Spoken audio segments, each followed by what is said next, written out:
Hello students, good morning.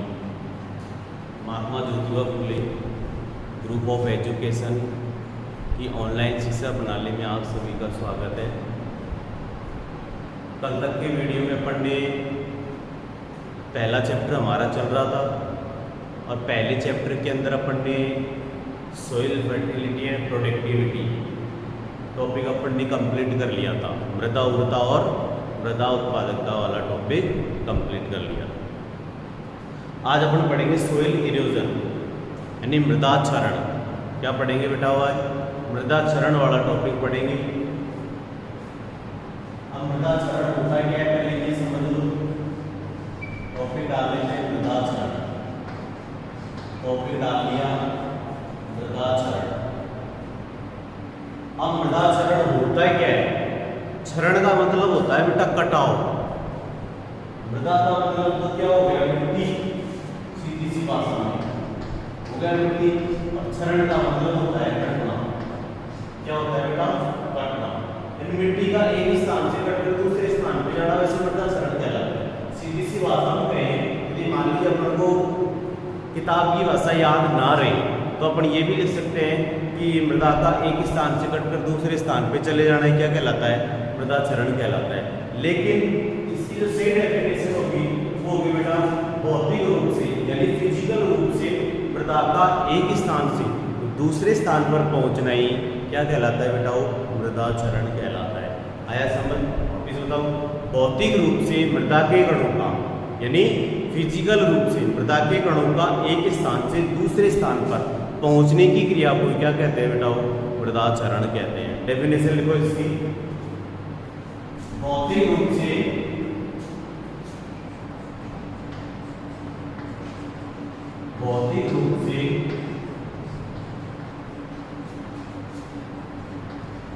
मृदा के कणों का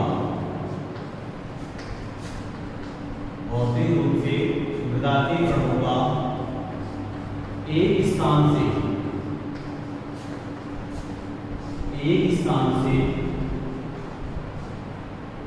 भौतिक रूप से मृदा के कणों का एक स्थान से दूसरे स्थान पर पहुंचने की क्रिया यानी फिजिकल रूप से या भौतिक रूप से मृदा के कणों का एक स्थान से दूसरे स्थान पर पहुंचने की क्रिया को क्या कहते हैं? मृदा क्षरण कहते हैं। पहुंचने की क्रिया को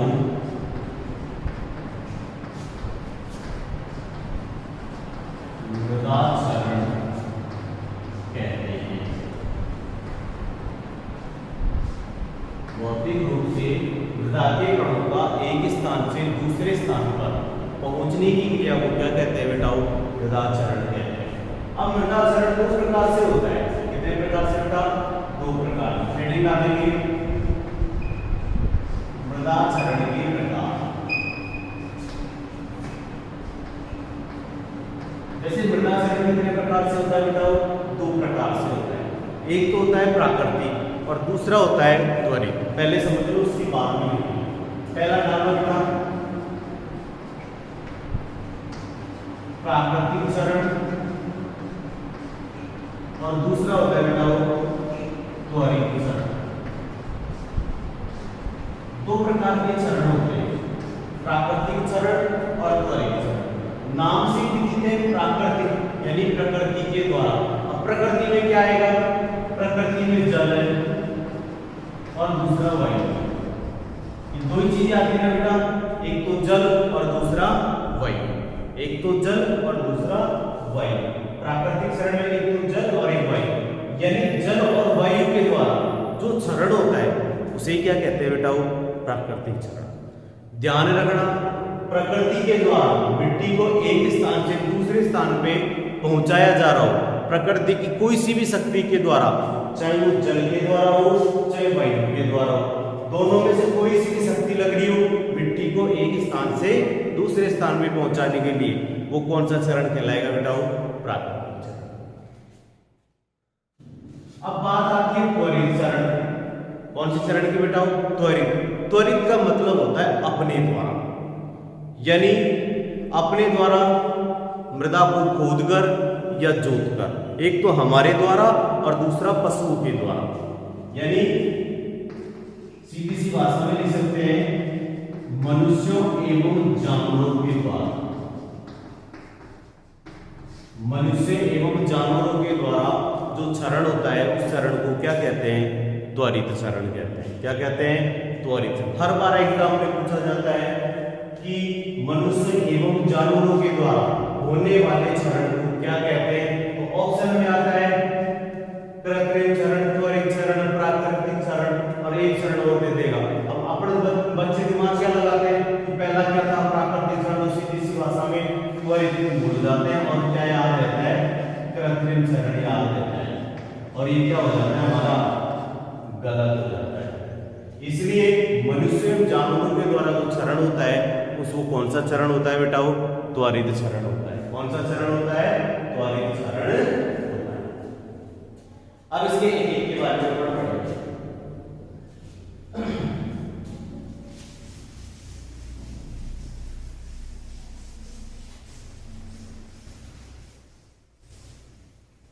सबसे पहला चरण पढ़ेंगे प्राकृतिक क्षरण। इसकी डेफिनेशन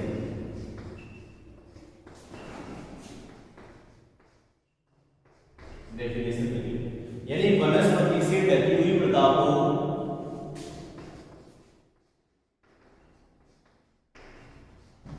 वनस्पति से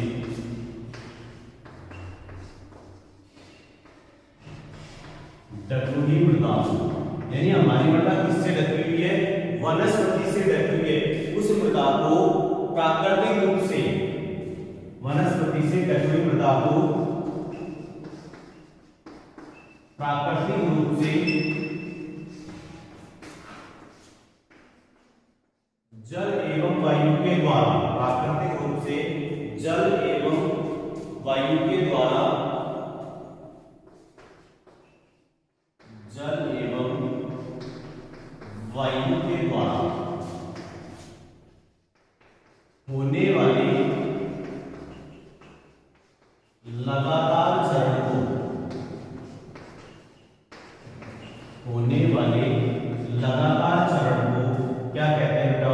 प्राकृतिक क्षरण कहते हैं। क्या कहते हैं? प्राकृतिक क्षरण।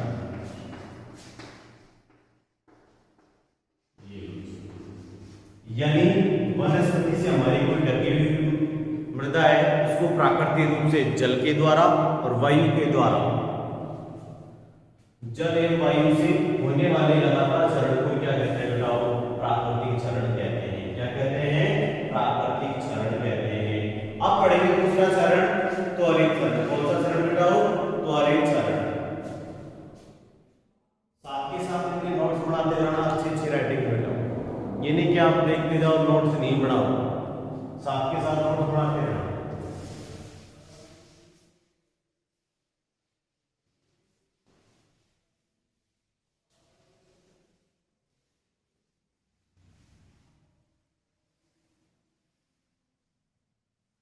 दूसरा चरण है बेटा त्वरित क्षरण। तो फिर डाल देते हैं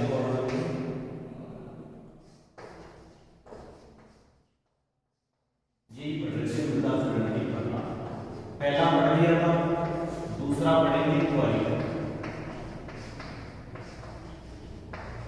त्वरित में बता दिया यानी मनुष्यों के द्वारा और जानवरों के द्वारा जो क्षरण होता है उस क्षरण को क्या कहते हैं बेटा? त्वरित क्षरण कहते हैं। क्या कहते हैं? त्वरित क्षरण।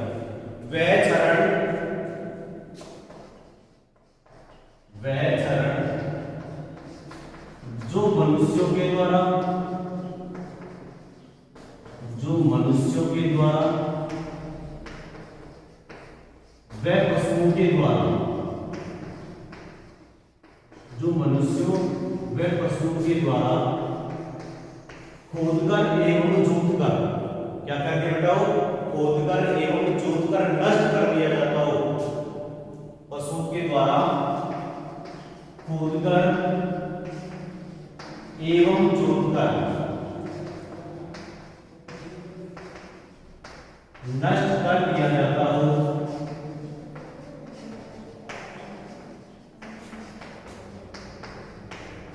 उसे कर दिया जाता हो,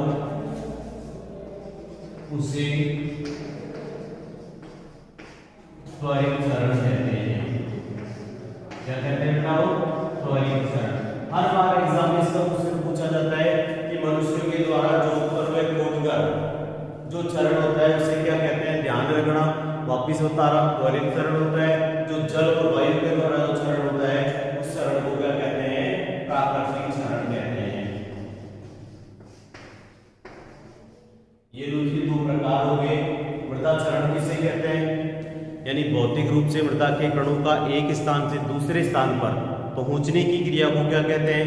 मृदा चरण कहते हैं। दो प्रकार पढ़ लिए, प्राकृतिक चरण और त्वरित चरण। प्राकृतिक में यानी वनस्पति से कोई ढकी हुई मृदा है, उसमें जल और वायु के द्वारा जो चरण होता है उसे प्राकृतिक चरण कहते हैं। और त्वरित चरण किसे कहते हैं? यानी मनुष्यों के द्वारा खोदकर और जोतकर जो क्या नाम से चरण होता है उसे क्या कहते हैं बेटा? त्वरित चरण कहते हैं। क्या कहते हैं? त्वरित चरण कहते हैं। अब बात आती है कि चरण कौन कौन सी शक्तियों के द्वारा होता है? चरण दो शक्तियों के द्वारा होता है। कितनी शक्तियों के द्वारा होता है? दो शक्तियों के द्वारा होता है। अब दो शक्ति कौन कौन सी लगेगी? एक तो जल के द्वारा, दूसरा वायु के द्वारा। तो थोड़ा एडी डाल दो बेटा। मृदा चरण दो शक्तियों के द्वारा होता है। मृदा चरण कितनी शक्तियों के द्वारा होता है बेटा? दो शक्तियों के द्वारा होता है। अब पहली शक्ति पढ़ेंगे अपन जल के द्वारा। कौन सी बेटा? जल के द्वारा चरण। जल चरण पहली शक्ति ये होती है जल के द्वारा। अब जल चरण किसे कहेंगे? यानी जल के द्वारा मृदा को एक स्थान से भागकर दूसरे स्थान पर ले जाना क्या कहलाता है बेटा? जल चरण कहलाता है। अब जल चरण में चार चीजें होती है। पहले डेफिनेशन लिख लो।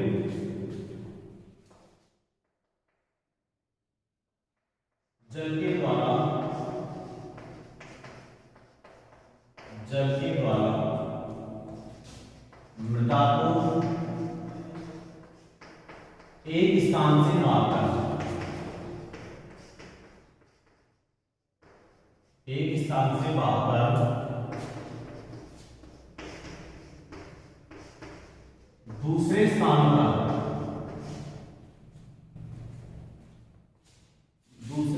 पर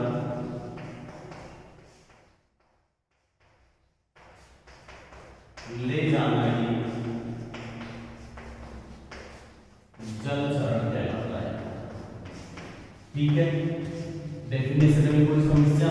यानी जल के द्वारा यानी मृदा को एक स्थान से दूसरे स्थान पे, यानी जल के द्वारा मृदा को एक स्थान से दूसरे स्थान पर ले जाने की क्रिया को या भाग के ले जाने की क्रिया को क्या कहते हैं बेटा?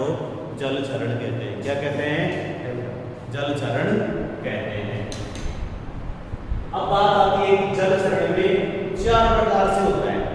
कितने प्रकार से होता है बेटा जल चरण? चार प्रकार से होता है। अब वो कौन कौन से प्रकार है पहले समझ लो और फिर उसके बाद हम वर्णन करेंगे। चार प्रकार कौन कौन से होते हैं? हेडिंग डाल दो, जल चरण के प्रकार। कितने प्रकार से जल चरण होता है? अब मान लीजिए थोड़ा सा हटके थोड़ा सा है, जैसे मान लीजिए हल्की बारिश होती है, जैसे बारिश का मौसम चल रहा है, फिलहाल बारिश का टाइम चल रहा है। अब वैसे ही बारिश होती है, पहले क्या बारिश होती है? हल्की बारिश होती है। अपन बोलते हैं ना बौछार आ गई, बोलते हैं ना कि सीधी सी बात है, स्टार्टिंग में जो पानी की बूंदें आती हैं तो अपन क्या बोलते हैं उनको बेटा? बौछार आ गई। तो सबसे पहला चरण ये हो जाएगा बौछार चरण। कौन सा चरण हो जाएगा? बौछार चरण। कौन सा चरण हो जाएगा बेटा? बौछार चरण। यानी सबसे पहले पानी की जो बूंदें गिरती हैं, हल्की हल्की बूंदें आती हैं, अपन कहते हैं ना बौछार आ गई, तो कौन सा चरण हो जाएगा? बौछार चरण। अब मान लीजिए पानी थोड़ी और ज्यादा गिरने लगता है। जब पानी गिरने लगता है बेटाओ, तो पानी किसके रूप में बहने लगता है? एक पतली परत के रूप में बहने लगता है। अरे मृदा में कहीं कहीं ढाल जरूर होता है, ये तो हो नहीं सकता है मृदा में ढाल ना हो, ढाल जरूर होगा बेटाओ। यानी कहने का मतलब, जैसे मान लीजिए बौछार आ गई, बौछार आने के बाद पहले तो बौछार पड़ेगी, बौछार पाने के बाद पानी किसके रूप में बहेगा? थोड़ी ज्यादा बारिश होगी, अपन कहते हैं ना पानी बहाव से होगा, बोलते हैं ना पानी बहाव से होगा। तो कहने का मतलब पानी परत के रूप में बहने लग जाता है, तो कौन सा चरण हो जाएगा बेटा? दूसरा नाम आ जाएगा हमारे सामने परत चरण। कोई समस्या? अब बात आती है तीसरे की, तीसरा कौन सा चरण होगा? मान लीजिए बारिश थोड़ी और बढ़ जाती है। अरे बारिश और बढ़ेगी तो सीधी सी बात है, जिस तरफ हमारा पानी बह रहा था परत के रूप में, उस तरफ क्या होगी? छोटी छोटी नालियों का क्या हो जाएगा बेटा? निर्माण हो जाएगा। और जिस चरण में छोटी छोटी नालियों का निर्माण हो जाएगा ना, वो कौन सा चरण होगा बेटा? रील चरण हो जाएगा। अरे आप अंग्रेजी में रील बोल दो, हिंदी में गली चरण बोल दो। अरे हिंदी में ये बोले छोटी छोटी सी गली बोल, नाली सी बन गई, गली बन गई, तो क्या होगा? रील चरण। 3 चरण हो गए कंप्लीट। अब बात आती है चौथे चरण की। भयंकर बारिश हो जाती है, मूसलाधार बारिश होती है, होती नहीं होती? जब क्या होता है कि जिस तरफ ढाल होगा वहां पे क्या होगा? बड़े बड़े नालों का विकास हो जाता है। अरे पानी ज्यादा, मान लीजिए बारिश ज्यादा होगी, तो स्वाभाविक सी बात है बड़े बड़े नालों का निर्माण ही होगा। तो कौन सा चरण हो जाएगा बेटा? अवनालिका चरण। कौन सा चरण हो जाएगा? अवनालिका चरण। ये लो 4 बना। जल के द्वारा 4 प्रकार से चरण होता है। फुहार के रूप में बारिश होगी, बौछार चरण। पानी परत के रूप में बहेगा, बहने लगेगा, परत चरण। छोटी छोटी नालियों का निर्माण हो जाएगा, रिल चरण। और बड़ी बड़ी नालियों का निर्माण हो जाएगा, तो अवनालिका चरण। अब क्या होगा? बौछार चरण होता है। कैसे? कुछ क्या होगा? कुछ बौछार चरण कहीं हो, अड़की अड़की बूंदन से बौछार कहीं हो जाएगा? नहीं बेटा। अब अपन एक एक के बारे में थोड़ा थोड़ा सा समझें।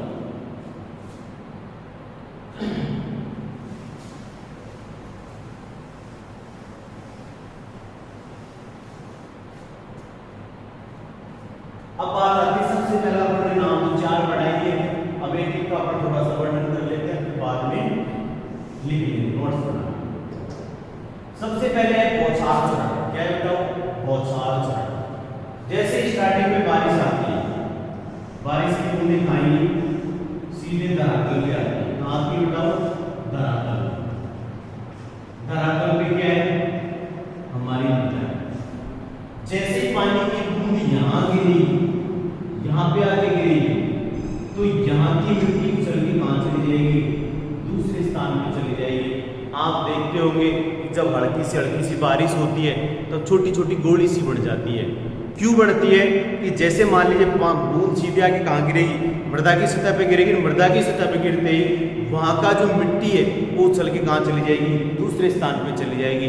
यानी उसका कैसा रूप हो जाता है? गोली के जैसा रूप हो जाता है। वो कौन सा चरण हो गया बेटा? बौछार चरण। आया समझ?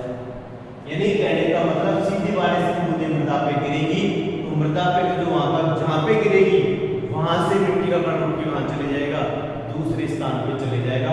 सीधी सी भाषा में बताऊं तो जैसे आपकी बौछार वाली बारिश होती है, छोटी छोटी गोलियों का निर्माण हो जाता है, वो कौन सा चरण होता है? बौछार। दूसरा अपन ने पढ़ा, नाम बनाया था परत चरण। अब परत चरण में क्या होता है बताओ? परत चरण में मान लीजिए ये कोई हमारा खेत है, समतल खेत है, इस तरीके से इसमें बारिश हो रही है। अब बारिश थोड़ी सी ज्यादा हो गई और इस खेत में ढाल इस साइड में, इस वाले एरिया में ढाल है, तो पानी बह के कहां जाएगा? एक पतली परत के रूप में इस वाले कॉर्नर में आ जाएगा। अब ध्यान रखना उस चरण को क्या कहते हैं? अब यानी पानी पतली परत के रूप में बहेगा, इसके साथ में क्या बहेगी? मिट्टी बहेगी, तो कौन सा चरण हो जाएगा? परत चरण हो जाएगा। अब ध्यान रखना, जो परत चरण होता है वो कृषि की दृष्टि से एग्जाम में कई बार पूछ लिया है कि कृषि की दृष्टि से सबसे हानिकारक चरण कौन सा होता है, तो बेटा ध्यान रखना परत चरण होता है। कृषि की दृष्टि से सबसे हानिकारक चरण कौन सा होता है? तो ध्यान रखना, परत चरण होता है। अब मान लीजिए परत चरण में क्या होता है कि ऊपर की 2-3 सेंटीमीटर या 3 सेंटीमीटर गहराई में क्या होता है? पानी बहने लग जाता है। अब 3-4 सेंटीमीटर की गहराई में क्या होते हैं? पोषक तत्व होते हैं। अब सीधी सी बात है, पोषक तत्व बह के चले जाएंगे, तो सीधी सी बात है सबसे हानिकारक चरण कौन सा होगा? परत चरण। दूसरा क्वेश्चन इसमें यह पड़ता है बेटा कि आंखों से नहीं दिखाई देने वाला चरण कौन सा होता है? आंखों से नहीं दिखाई देने वाला सबसे हानिकारक चरण कौन सा होता है? तो ध्यान रखना, वो भी कौन सा चरण होता है बेटा? परत चरण होता है। कौन सा चरण होता है? परत चरण होता है। क्योंकि इसमें नाड़ी वगैरह तो बढ़ेगी नहीं, और कहेंगे यार कहीं को चरण, कोई चरण नहीं होता है। लेकिन अपने उसमें ध्यान रखना कि उसमें मेन जो पोषक तत्व होते हैं वो पानी के साथ में के कहाँ चले जाएंगे? दूसरे स्थान पर चले जाएंगे। तो वो कौन सा चरण हो गया बेटा? प्राकृतिक चरण। क्लियर? अब बात आती है तीसरा चरण, वृद्ध चरण।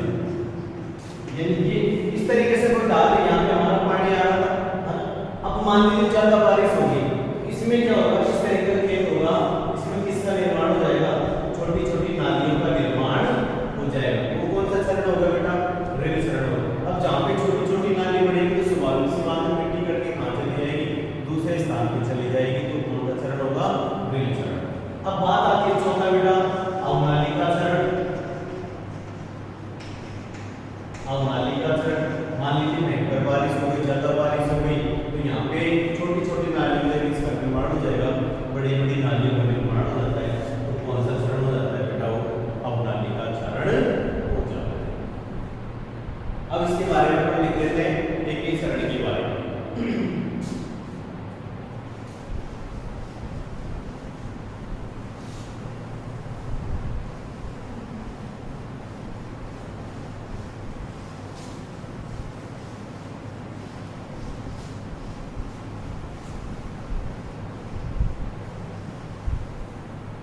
सबसे पहला चरण है बेटा बौछार चरण।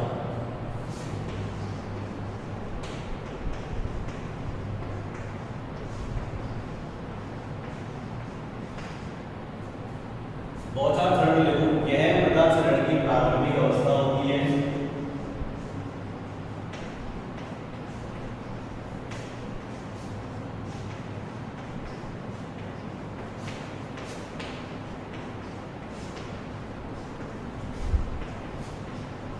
यह है मृदा चरण की प्रारंभिक अवस्था होती है। जब वर्षा की बूंदें जमीन पे गिरती हैं, जब वर्षा की बूंदें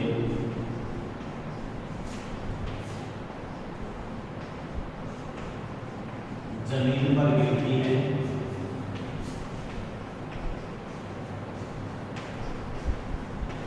तब मृदा के कण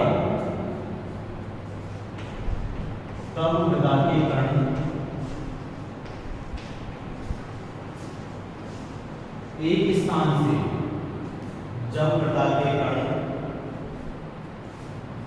जमीन पर गिरती है, तब मृदा के कण तीतर भीतर हो जाते हैं। तीतर भीतर हो जाते हैं। उस चरण को बौछार चरण कहते हैं, या इस प्रकार के चरण को, इस प्रकार के चरण को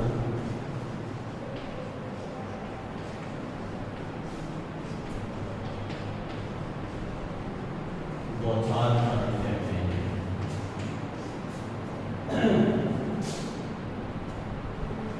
चरण को बौछार चरण कहते हैं।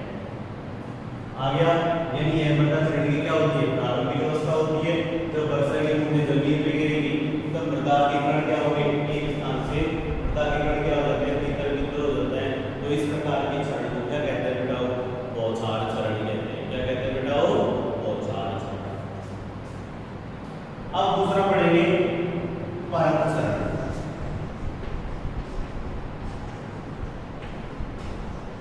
क्या पढ़ेंगे? परत। देखो, वर्षा की बूंदों के द्वारा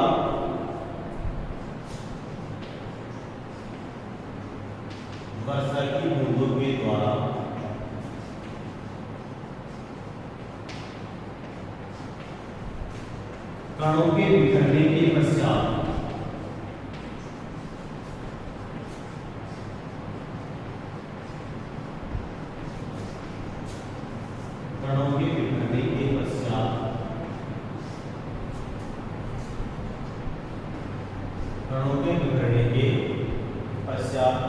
वर्षा का जल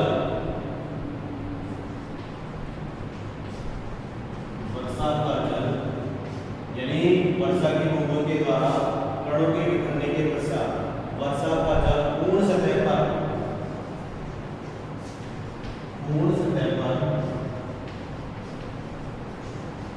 मिट्टी की पतली परत को, यानी पूर्ण सतह पर मिट्टी की पतली परत को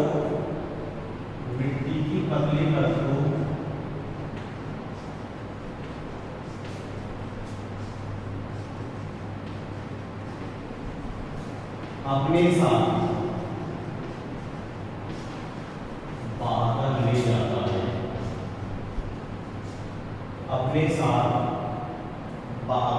जाता है, इस प्रकार के चरण को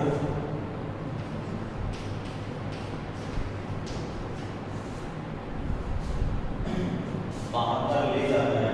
पर लिखता हूं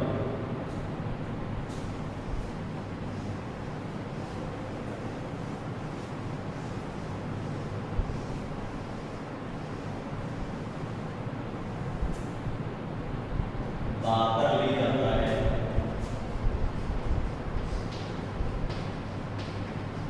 इस प्रकार के चरण को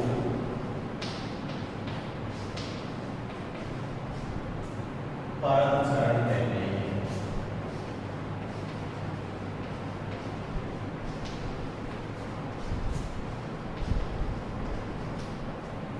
यह चरण मैंने पहले बताया कि यह चरण आंखों से नहीं दिखाने, यह आंखों से दिखाई नहीं देने वाला चरण है। यह आंखों से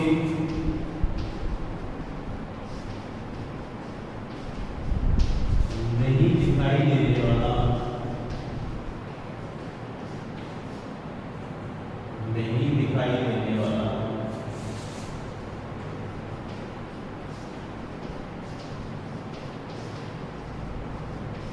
चरण है तथा कृषि की दृष्टि से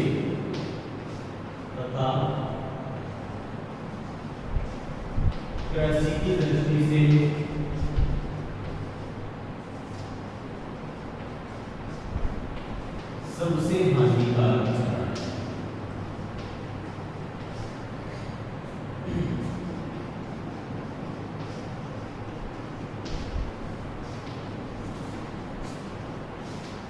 कृषि की दृष्टि से सबसे हानिकारक चरण। ये दो चरण हो गए। कौन सा चरण? एक तो बौछार चरण और दूसरा परत चरण। उससे दोनों मैंने लिखा दिए कि आंखों से नहीं दिखाई देने वाला चरण परत चरण, कृषि की दृष्टि से सबसे हानिकारक चरण तो वो भी कौन सा चरण? परत चरण। अब तीसरा पढ़ेंगे बेटा दृश्य चरण।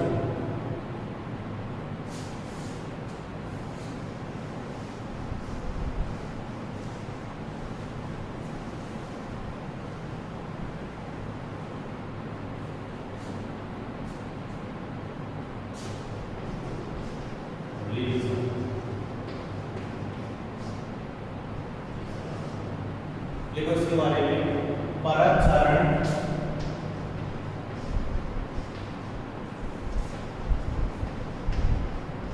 समतल भूमि में होता है।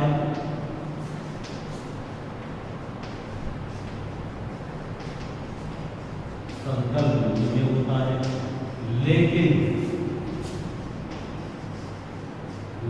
क्या होता है कि बेटा और ढाल कहीं ना कहीं जरूर होता है, लेकिन पूरा खेत बिल्कुल समतल नहीं होता है। पूरा खेत बिल्कुल समतल नहीं होता है। यानी जो परत चरण होता है वो क्या होगा? क्या नाम से परत चरण होता है? वो कहाँ होता है? समतल भूमि में होता है, लेकिन पूरे खेत में क्या होता है? समतल नहीं होता है और उसमें ढाल कहीं ना कहीं होता है। उसमें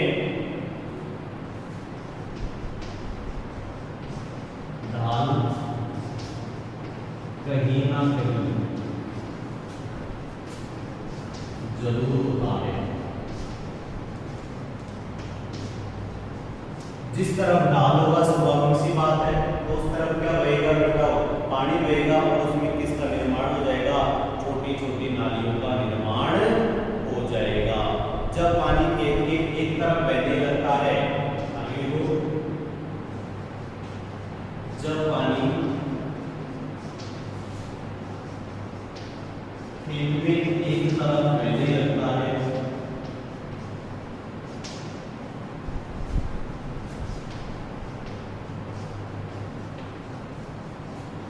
तब छोटी छोटी नालियों का निर्माण होता है। तब छोटी छोटी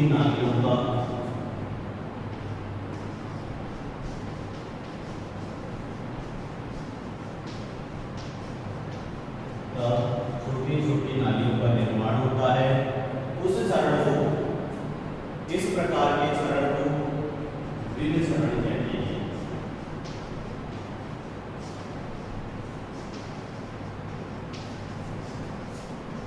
इस प्रकार के चरण को ऋण चरण कहते हैं।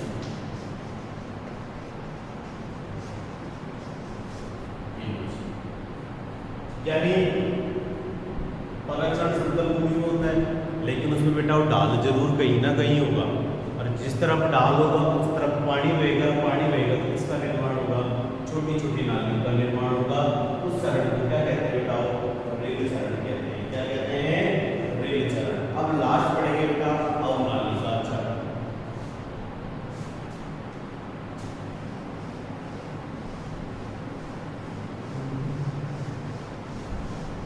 लास्ट कौन सा पढ़ेंगे, अवनालिका चरण।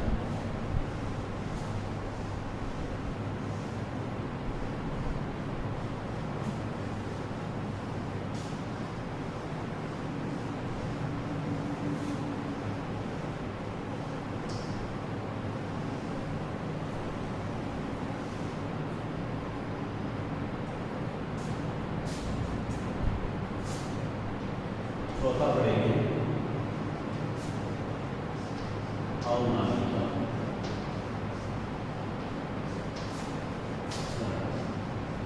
जो अवनालिका चरण होता है बेटा, वो रेल चरण की क्या होती है, बढ़ती हुई अवस्था होती है। क्या होती है, बढ़ती हुई अवस्था होती है। जब खेत में ढाल क्या होता है, अधिक होता है, तो रेल द्वारा बनाई गई नालियां इतनी चौड़ी और गहरी हो जाती है कि उपजाऊ मिट्टी के साथ साथ क्या बढ़ने लगती है, अधोमृदा भी बढ़ने लगती है।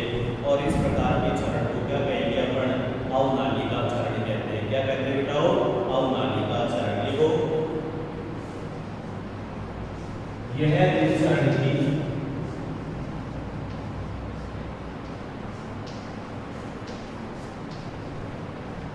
बढ़ती हुई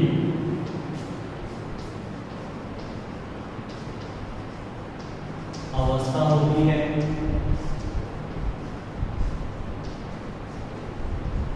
क्या होती है, रेल चरण की बढ़ती अवस्था होती है जब खेत में ढाल अधिक होता है। जब खेत में ढाल अधिक होता है,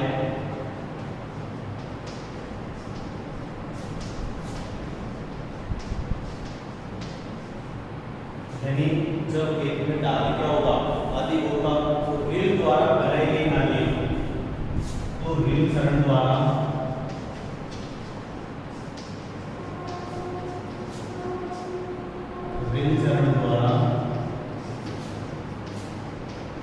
बनाई गई नालियां,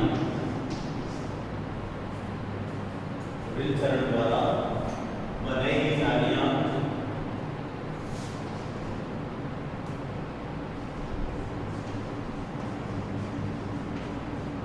इतनी गहरी व छोटी हो जाती है, इतनी गहरी व छोटी हो जाती है,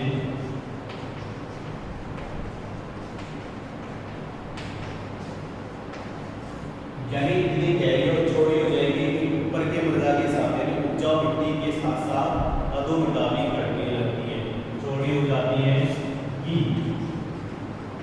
उपजाऊ मिट्टी के साथ साथ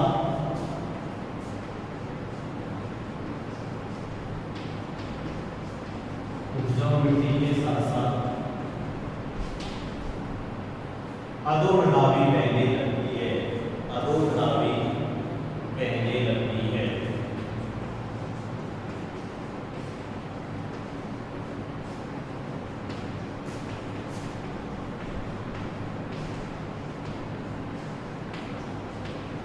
क्या होती है?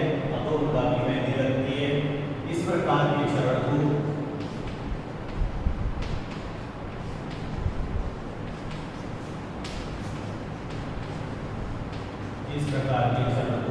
अवनालिका चरण कहते हैं।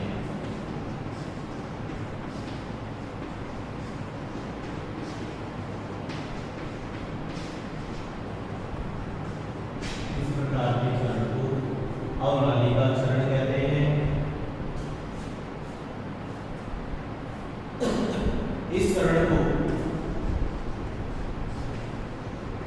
अब इसके क्वेश्चन बनता है कि वह कौन सा चरण है जिसको कृषि क्रिया करने के बाद भी नष्ट नहीं किया जा सकता। तो ध्यान रखना वो कौन सा चरण होगा बेटा? अवनालिका चरण। यानी वह कौन सा चरण है जो कृषि क्रिया करने के बाद भी नष्ट नहीं किया जा सकता? अवनालिका चरण होता है। कौन सा चरण होता है? अवनालिका चरण होता है। लिख लो इस चरण को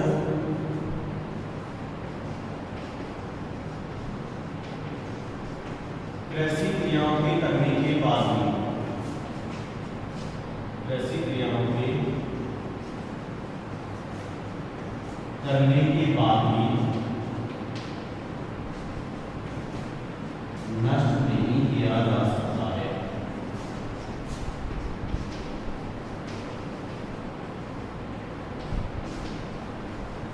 नष्ट नहीं किया जा सकता है। क्लियर बेटा? अपन ने क्या पढ़ा? आज मृदा चरण वाला टॉपिक स्टार्ट किया था। मृदा चरण किसे कहते हैं? यानी भौतिक रूप से मृदा के कणों का एक स्थान से दूसरे स्थान पर पहुंचने की क्रिया को क्या कहते हैं बेटा? मृदा चरण कहते हैं। उसके बाद अपन ने प्रकार पढ़े, प्राकृतिक चरण और त्वरित चरण। चरण के दो प्रकार पढ़ लिए, प्राकृतिक और त्वरित। प्राकृतिक में जल और वायु के द्वारा, यानी वनस्पति से कोई ढकी हुई मृदा है जिसमें जल और वायु के द्वारा मृदा का एक स्थान से कटकर दूसरे स्थान पे पहुंचना ही उस चरण को क्या कहते हैं? प्राकृतिक चरण। त्वरित चरण यानी मनुष्यों के द्वारा और जानवरों के द्वारा खोदकर व जोतकर जो नष्ट कर दिया जाता हो उस चरण को त्वरित चरण कहते हैं। अब बात आती है कि चरण की, मृदा चरण कौन कौन सी शक्तियों के द्वारा होता है। आज अपने पहली शक्ति पढ़ी। पहली शक्ति कौन सी थी बेटा? जल चरण। जल चरण किसे कहते हैं? जल के द्वारा मृदा को एक स्थान से दूसरे स्थान पर ले जाने की क्रिया को क्या कहेंगे? जल चरण कहते हैं। अब बात आती है कि इसके अपन ने प्रकार पढ़ लिए। कितने प्रकार पढ़ लिए बेटा? 4 प्रकार पढ़ लिए। सबसे पहला प्रकार कौन सा पढ़ा था अपन ने? बौछार चरण पढ़ा था। यानी कहने का मतलब जो हल्की सी ऊपर से स्टार्टिंग में जो बारिश होती है अपन कहते हैं फुहार के रूप में बारिश होने लगती है, तो कौन सा चरण होता है? बौछार चरण। अब बौछार चरण मैंने पहले ही बता दिया कैसे होता है कि जैसे वर्षा की बूंदें धरातल पे गिरेगी, धरातल से जैसे जहाँ पे वर्षा की बूंद गिरेगी वहाँ से मिट्टी कण एक स्थान से दूसरे स्थान पे चले जाएगा, बौछार चरण कहलाएगा। अब पानी क्या होगा? उसके बाद में थोड़ी सी और ज़्यादा बारिश हो जाती है तो पानी किसके रूप में बहने लगता है? परत के रूप में बहने लगता है, लेयर के रूप में बहने लगता है। तो कौन सा चरण हो जाता है बेटा? परत चरण हो जाता है। फिर उसके बाद में क्या होता है कि क्या नाम से थोड़ी और ज़्यादा बारिश हो जाती है तो खेत में ढाल तो जरूर होता है। ये नहीं खेत में ढाल नहीं होता, खेत में ढाल जरूर ना कहीं जरूर होता है। तो उसमें जिस तरफ ढाल होगा बेटा उस तरफ क्या होगा? छोटी छोटी नालियों का निर्माण हो जाता है। तो कौन सा चरण कहलाता है? रिल चरण कहलाता है। अब जैसे मान लीजिए ज़्यादा बारिश होगी तो ढाल जिस तरफ होगा तो वहाँ पे क्या होगा? बड़ी बड़ी नालियों का निर्माण हो जाता है। तो उस चरण को क्या कहते हैं बेटा? अवनालिका चरण कहते हैं। अब कल अपन पढ़ेंगे कौन सा चरण? इसको जलीय चरण को प्रभावित करने वाले कारक पढ़ेंगे। तो कौन कौन से कारक होते हैं? कल के वीडियो अपन जलीय चरण